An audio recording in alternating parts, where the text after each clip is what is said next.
Putang ina talaga si Petro na. Ang kulang sa usapan namin. Walang malinsiya. Madindin na naman ang... Nalilili na ang mga epiktos. Yung ulam, nandiyan na mga epiktos.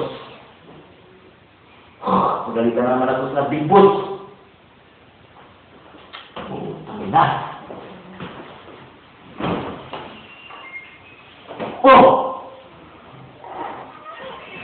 Demon! Boss! Ano sa ako? Bakit hindi ka kumato? Tulog ka pa eh. Pero inom ka ba diyan? Sorry, boss. Boss ka! Sorry, boss.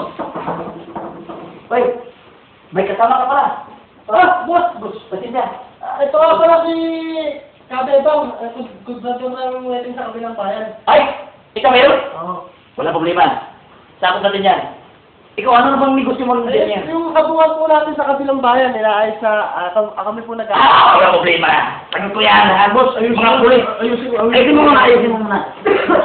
Pasensya ka na, boss. Pero yung pinag-usapan natin, epictos. Andun. Kompleto ba yan? Kumplito, boss. Tingnan natin. Boss, Alam mo naman, yung babae mo. Yung ba yung epekto sa... yung babae mo, sabi ko gising na ayaw. Baka na barilin mo.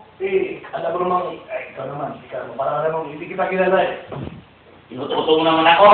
Hindi, boss. Totoo yun, boss. Ito. Totoo, boss. Tingnan ko. Bakit ka na ba si isa? Isang kilo lang eh. Sabi ko! Tatampo lang yan. Oh. Bakit ang boss? Si Don Miguel, darating si Don Miguel bukas ng gabi. Ano ka? Basta gabi. Pero, huwag tayong mag-umbedya, boss. Tingnan mo iba. Huwag na, boss. Huwag na. Bukas ng gabi. May mga baril ka ba? Wala problema akong pala na. Kompleto ako. Delikado tayo. Bakit delikado? Alam mo na, si Don Miguel. Baka sansin tayo.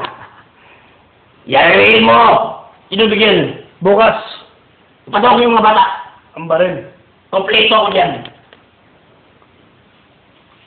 Cut.